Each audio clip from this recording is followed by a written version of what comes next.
Hello and welcome to my channel desified उम्मे।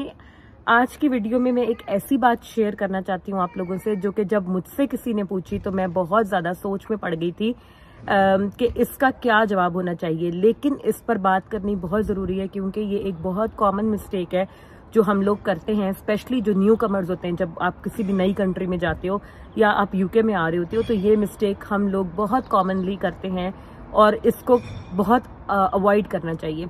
तो मुझे recently, मैं कोशिश करूंगी कि स्क्रीनशॉट भी लगा दूं, मुझे एक सब्सक्राइबर का अपने मैसेज आया इंस्टा पर और उन्होंने मुझे ये कहा कि मैं ईयरली क्या 25,000 पाउंड्स अर्न कर लूंगी या कर लूंगा क्योंकि मैं हार्ड वर्किंग हूँ, मैं मेहनत कर सकता हूँ, मुझे ये स्किल्स आते हैं, तो मैं 25,000 पर ईयर अर्न कर लूंगा। आप मुझे बताएं। तो इस चीज़ से मुझे ये हुआ कि इस बारे में ज़रूर बात करनी चाहिए क्योंकि ये एक बहुत बड़ी मिस्टेक है जो हम लोग करते हैं कि हम अपने माइंड में एक इमेज बना लेते हैं, एक अमाउंट सेट कर लेते हैं कि हम ईयरली या मंथली इतना अर्न करेंगे, जो कि रियलिस्टिक बिहेवियर नहीं है। ऐसे नहीं आपको करना चाहिए क्योंकि जब आप एक नई कंट्री में मूव करते हो तो आपको नहीं पता होता कि वहां पर जाकर सर्कमस्टांसेस क्या होंगे, किस किस्म के हालात होंगे, कैसी आपको सैलरी मिलेगी, कैसी जॉब मिलेगी। ये ईयरली जो आपकी सैलरी है ये बहुत ज़्यादा डिपेंड करती है कि आपके पास एक्सपीरियंस कितना है। फिर यूके का एक्सपीरियंस बहुत ज़्यादा मैटर करता है यहाँ पर, ठीक है। आहिस्ता आहिस्ता करके चीज़ें होती हैं। आप प्लीज़ ऐसा कोई अपने जहन में एक जो है ना एक थ्रेशोल्ड रखकर मत आए कि मैं मंथली इतना कमाऊंगा या मैं ईयरली इतना अर्न कर लूंगा। ये बहुत अनहेल्दी बिहेवियर है और इस तरीके से आप अपने लिए सिर्फ मुश्किलें बनाएंगे क्योंकि जब आप उससे कम अर्न करोगे तो ऑब्वियसली आप बहुत ज़्यादा डीमोटिवेट हो जाओगे और आप बहुत ज़्यादा फ्रस्ट्रेटेड और स्ट्रेस्ड फील करोगे कि मैंने जो अपने दिमाग में एक बनाया था कि मेरी मंथली सैलरी इतनी होगी, यूके बेकार मुल्क है क्योंकि मैं कम कमा रहा हूँ। तो प्लीज़ अपने आप को ओपन माइंडेड रख कर आएंगे। मैं हमेशा कहती हूँ अपने लिए तमाम ऑप्शंस को खुला रखें। बिल्कुल भी ये गलती ना करें कि आप एक इमेज बना लें कि इतना मेरे साथ होगा या ऐसा होगा या वैसा होगा, ठीक है। तो आप अपनी ऑप्शंस को देखें। अब मैं आपको एक रियलिस्टिक यहाँ पर बात बता दूं कि जब आप एक डिग्री पढ़ लेते हो और आप कोई अपने फील्ड की जॉब लेते हो, स्पॉन्सरशिप जॉब लेते हो, ऑफिस जॉब, तो उसकी जो आपकी एक ईयरली सैलरी होती है, मतलब अगर आप एक एवरेज जो एक बच्चा है जो फ्रेश ग्रेजुएट है जिसने अच्छी डिग्री पढ़ी है और आप अपना करियर यूके में जब स्टार्ट करते हो तो जो स्टार्टिंग सैलरी आपकी होती है, बिजनेस की फील्ड्स हो गई।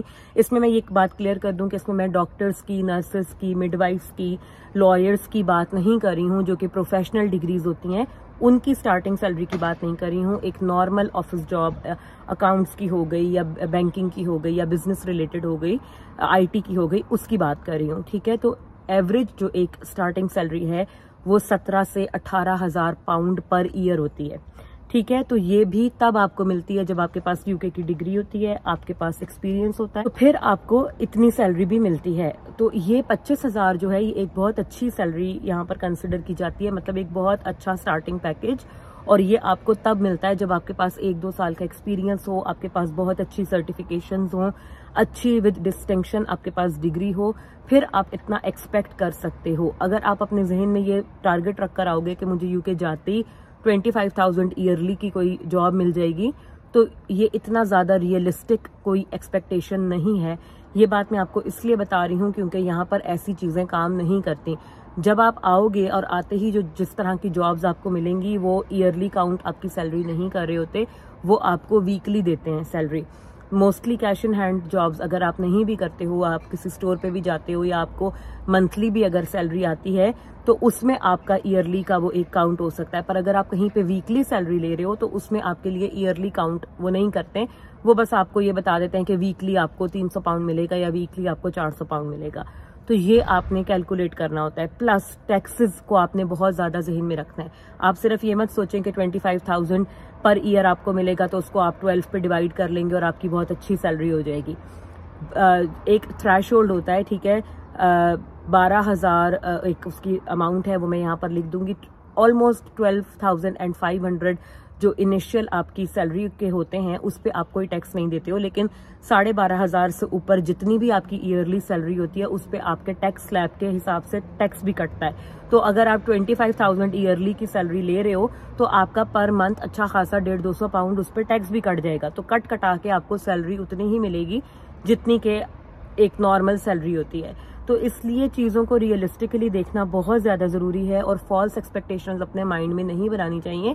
और सबसे ज़्यादा बड़ी बात यह है कि अपने आप को आपने ओपन रखना है किसी भी किस्म के काम के लिए, क्योंकि क्या होगा कि जब आप ये सोच कर आओगे कि मुझे 25,000 या 20,000 ईयरली मैंने कमाना है, तो अगर आपको कोई 15, 16, 17,000 ईयरली की जॉब ऑफर करेगा भी तो आपका बहुत ज़्यादा चांस है कि आप उसे डिक्लाइन कर दो कि ये मेरी एक्सपेक्टेड सैलरी पे पूरा नहीं उतर रहा। और ऐसे मैंने बहुत सारे लोग यहाँ पर देखे हैं जिन्होंने पहले से अपने माइंड में एक इमेज बनाया हुआ था यूके का, एक बनाया हुआ था कि हम इतना कमाएंगे, इतना सेव करेंगे, इतना खर्च करेंगे, और अब जब यूके में आके वो उस पैटर्न पर नहीं कर पा रहे हैं सेविंग या एक्सपेंसेस, तो वो बहुत ज़्यादा डिस्टर्ब्ड है कि यूके तो अच्छा मुल्क नहीं है, यहाँ पर हमारे खर्चे पूरे नहीं हो रहे, और अच्छा खासा कमाने के बावजूद भी वो लोग एक कांस्टेंट स्ट्रेस में ही हैं कि जी हमारे लिए तो ये पैसे नाकाफी हैं।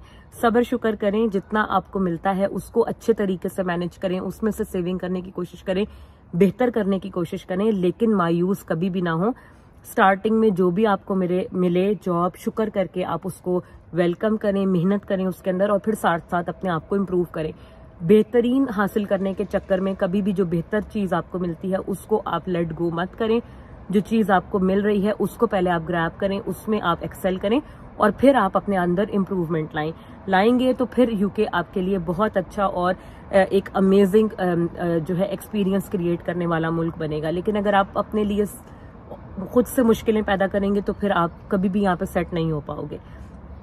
तो इसलिए इन चीज़ों का आपने बहुत ज़्यादा ध्यान रखना है, और ये बहुत कॉमन चीज़ है जो हमारे यहाँ सब हमारे जहनों में होती है, क्योंकि हमारे मुल्कों में इसी तरीके से होता है कि हम सैलरी की एक्सपेक्टेशन के हिसाब से अपना बजट करते हैं, जबकि यहाँ पर अनएक्सपेक्टेड जो आपके एक्सपेंसेस आ जाते हैं फौरन से, उसमें आपके बहुत ज्यादा पैसे निकल जाते हैं और कोई भी काम आप ऐसे नहीं कर सकते, मतलब कि सेविंग उतनी नहीं हो पाती। आप थोड़े पैसे सेव करते हो, वो आपके किसी ना किसी चीज में निकल जाते हैं।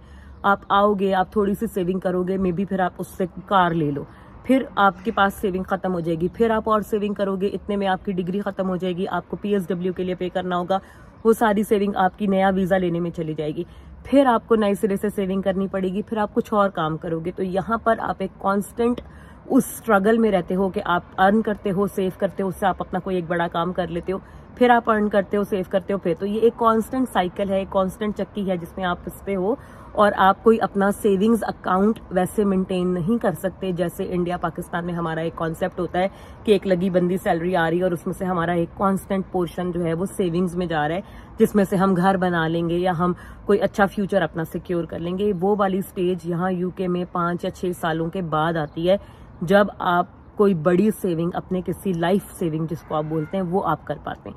इनिशियली तो आपकी सारी सेविंग आपके वीजा एक्सटेंशंस में और सेट होने में, गाड़ी लेने में, घर का किराया वगैरह देने में ही चली जाती है, फीस देने में चली जाती है। तो इसलिए please be very open, be motivated, कभी भी कोई ऐसी चीज ना करें जो कि आपके लिए फ्रस्ट्रेशन और स्ट्रेस का बाइस बने।